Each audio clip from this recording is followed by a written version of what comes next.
Hello Tanga, welcome to the English lectures on Gully Classroom. Right, so this is the fourth lecture on the topic Lifelines of Indian Economy, CBSE 10th Standard Geography Chapter 7, Lifelines of Indian Economy, and this is the fourth lecture. This lecture is going to deal with three different topics. Sir, what are these three different topics? Come on, Kana, let us see. The first one is going to be your communication. In communication, we will learn about two types of communication, which is your personal communication and mass communication. We will study the significance of them, different types. Yeah. Then we will study about international trade. Okay. Also, what is international trade? What is balance of trade? We will study a couple of topics in this particular idea. Then we will go for tourism as trade. How is tourism treated as a trade? What are its advantages with respect to our country? We will study these ideas in tourism as trade. First, let us go to communication. So, just like I said before a couple of seconds, there are two types of communication. One is going to be personal communication, another is going to be mass communication. What is personal communication? Personal communication means a communication that is going to take place between two persons. It is a personal communication. You are exchanging information just with another person. It is one-to-one talking. It is one-to-one talking. In what ways can you do personal communication? Example will be letters, email, telephones and cell phones. Letters, emails, telephones and cell phones. Here we are going to give some significance to Indian Postal Department. There are two types of mails handled by Indian Postal Department. What are the two types of mails handled by Indian Postal Department? The first is first class mail. So if the first one is first class mail, obviously the second one is going to be second class mail. The first class mail includes letters and envelopes, which will be airlifted between stations, covering land and air. Covering land and air. What about second class mail? In second class mail, you are going to transport slightly bulky goods.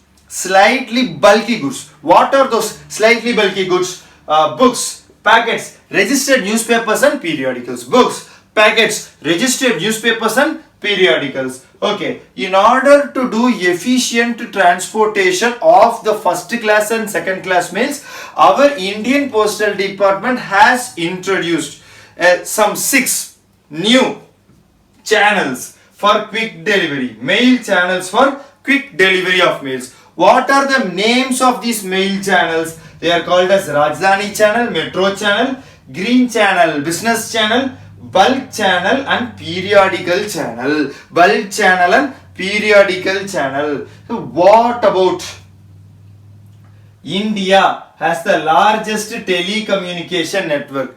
We have just learnt about the role played by Indian Postal Department in personal communication, delivering personal communication. What about India's telephone network? Immediately you will say, sir, you are totally outdated. Nowadays there are cell phones everywhere. Our home has 5 cell phones. Yeah, a single home has usually 4 to 5 cell phones. You are talking about STDs, subscriber trunk dialing, a system of telecommunication where there will be yellow box phones in specific places and people will go there flocking together to call their loved ones. So this is so outdated. Yeah, this is outdated. But since the content is given in our textbook, just let us go through it. Yeah. India has the largest telephone network. India has the largest telephone network in Asia. 2/3 of the village has STD facility. Leaving out the urban areas, 2/3 of the village has STD facility. Each and every village has a STD facility which is available 24/7. So people can communicate irrespective of the time. And also in India, we have uniform STD rates all over the country. Sir, how are they ensuring this? How did they ensure this? Because nowadays there are no STD. So if you look, talk about it in the past, so when the STD was at its peak, when STD was at its peak, how did they ensure uniform rates all over India? All over India, integration of space technology and communication technology was done. Which two technologies were integrated? Space technology and communication technology was integrated to ensure uniform rates all over India. Uniform rates all over India. Okay, that's personal communication. Let us go for mass communication. What is mass communication? When a communication is happening between one particular individual and a lot of fellows, like what we are right now doing on YouTube. I am taking class, yeah, but still this communication is coming to you, to a many number of fellows, yeah, to all of my students sitting anywhere in India. So that is mass communication. What are different types of mass communication? Television can be called as a mass communication. Radio, press and films. Even when you are putting some content in YouTube like this, it can be considered to be mass communication. Mass digital communication. Yeah. Okay. So what kind of value does mass communication provide to each and every one of us? It is providing entertainment. Yeah, we are getting entertained by television, radio and films. Also, it is creating a lot of awareness by providing national programs and policies. What is it providing? National program and policies. These national programs and policies, which are usually directed by the central government, because central government is creating so many policies and programs for the improvement of the total country. It is directing the growth of the entire country. So when they are having national programs, what kind of languages is it telecasted in? It is telecasted in national languages, regional languages and also in local languages. National, regional, local languages to the various categories of people in India who are present in different parts of the world.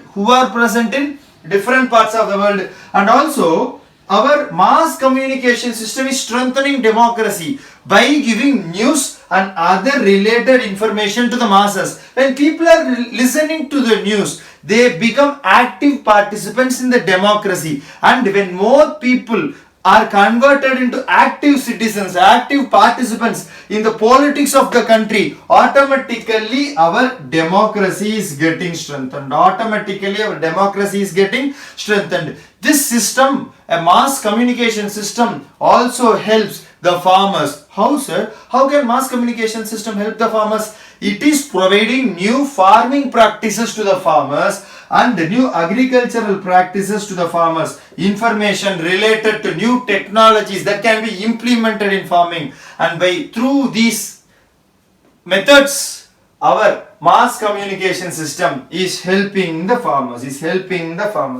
And in India, Doordarshan is the national television channel of India. It is one of the largest terrestrial network in the entire world. Doordarshan is one of the largest terrestrial network in the entire world. Also, in India, we have a large number of newspapers. Obviously, Hindi leading all the other languages with the largest number of newspapers. Then we have English and we have Urdu. Also in India, they are producing large number of movies. Okay, sir. Now let us go for international trade. Trade is simply exchange of goods between two people. International trade is exchange of goods that is done between two countries.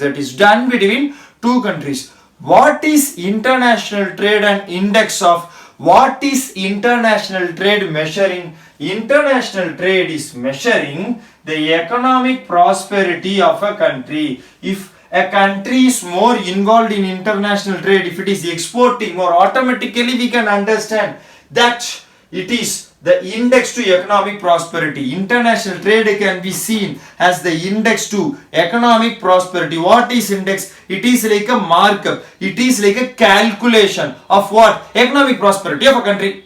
The more international trade is happening in a country, the more the country is economically prosperous. So, also, it can also be called as economic barometer of a country. What is international trade called as? International trade is economic barometer. What is barometer, sir? Barometer is an instrument which is going to measure pressure. What is economic barometer? It is simply measuring the economic pressure handled by the country. Handled by the country. Okay, there are exports and imports, the two components of trade. What is export and import, sir? Export means you are selling a material to some other country. You are sending a material to some other country after manufacturing it at your own place. What about, sorry, I think I changed it. Let me go through it once more.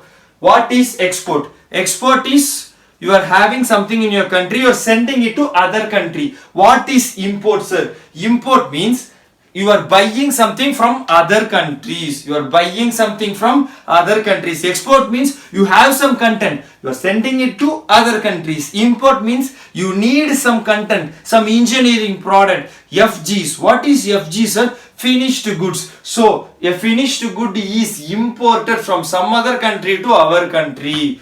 What is the difference between export and import, sir? The difference between export and import is called as balance of trade of a country. So what is the significance of balance of trade? Balance of trade talks about the economy of the country. There are two types of balance of trade. There can be favorable balance of trade. There can be unfavorable balance of trade. If my country is exporting more, doing a lot of business and exporting a lot of content, I have favorable balance of trade because I am exporting more. I am getting a lot of foreign exchange. I am getting a lot of foreign exchange. Okay, let us say I am importing more. I am getting more content from other countries. I am importing finished goods from other countries. Then I have negative foreign exchange or unfavorable foreign exchange. It is otherwise called as unfavorable foreign exchange. So favorable foreign exchange means exports are going to be more. Unfavorable foreign exchange means imports are going to be more. Yeah, so this is the idea of international trade. What about tourism has trade, sir? Nowadays tourism has become one of the largest trade happening in the entire world. It is earning huge foreign exchange. It is responsible for the employment of more than 15 million people in the entire country. More than 15 million people in entirety of India are engaged in tourism industry. They are directly participating in tourism industry. Even 2.6 million people. How many million people? 2.6 million people are visiting India. Foreign tourists are visiting India for the purpose of tourism. So what are the advantages of tourism other than the economic benefits that come along with it? Yeah, foreign people are coming to India. They are spending a lot of money. They are getting a lot of our products. But what are the other advantages? Tourism helps in national integration. How tourism helps people who are doing cultural pursuits? Let us say we are having a Kathakali performance in Kerala. A lot of foreign people are coming to visit and enjoy this Kathakali performance. Let us say there is a Natyanjali performance in Tamil Nadu, a Bharatanatyam performance in Tamil Nadu. People from foreign countries are coming to visit this Natyanjali performance. Such cultural pursuits, people who follow such professions can be encouraged with the help of tourism has trade. Also, the handicraft industry can be encouraged because a lot of foreign tourists are going to buy handicrafts, Indian handicrafts. This is in turn encouraging the Indian handicraft industry, supporting a lot of handicrafts.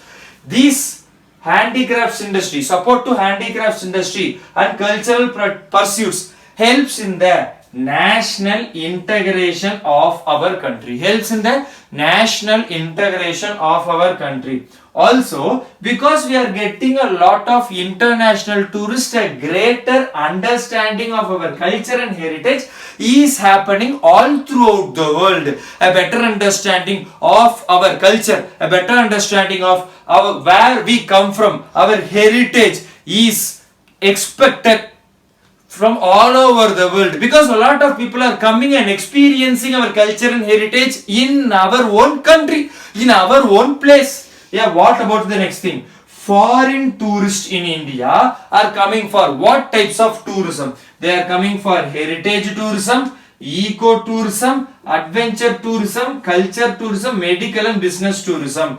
Heritage tourism and cultural tourism are more or less same. Before a couple of seconds I told you about the example for Bharatanatyam and other cultural pursuits. That's heritage tourism and cultural tourism. What about eco-tourism? There are so many ecological hotspots in our country, natural places where the glory of Mother Nature is preserved. We have pristine air, water and animal population to enjoy. This results in eco-tourism. We have a lot of bird sanctuaries, animal sanctuaries. We have also adventure tourism. India has a lot of adventure sports, places where you can go paragliding, places where you can go kayaking. So this results in adventural tourism. India has its own good medical experts, and the cost of medical surgeries in India is comparatively cheap when you are comparing it with the international rate. So foreign people come to India in order to do their medical procedures. This is resulting in medical tourism, and also we have business tourism. Sir, what are the famous places that are related to tourism? Okay, we have Rajasthan, Goa and Jammu and Kashmir. There are also temple towns of South India. These are the most attractive tourist spot to which all the foreign tourists are flocking and spending their hard-earned money. Yeah, cheers. And that is how a lot of our people are earning money by depending on tourism. So this is the last lecture of this particular unit. We have completed communications, international trade and tourism. What to give importance to? International trade and tourism are 3-star questions. International trade and tourism are 3-star questions. Give them significance. What is balance of trade? Another one more. Difference between export and imports? Balance of trade. That's basically balance of trade. How tourism is acting has very important trade in our country. Such kind of questions can be expected in board. I sincerely hope that you guys enjoyed my lecture in English. Yeah, if you have any suggestions, kindly give these suggestions. All your suggestions will be taken into account and will be used for the constant improvement and evolution of our channel Gully Classroom. If you like and love this channel, subscribe to it, click the bell icon, recommend it to your friends, promote our channel in Facebook and other social medias. Yeah, I'm having so much fun teaching to you guys. Cheers, have a lot of fun studying. Cheers.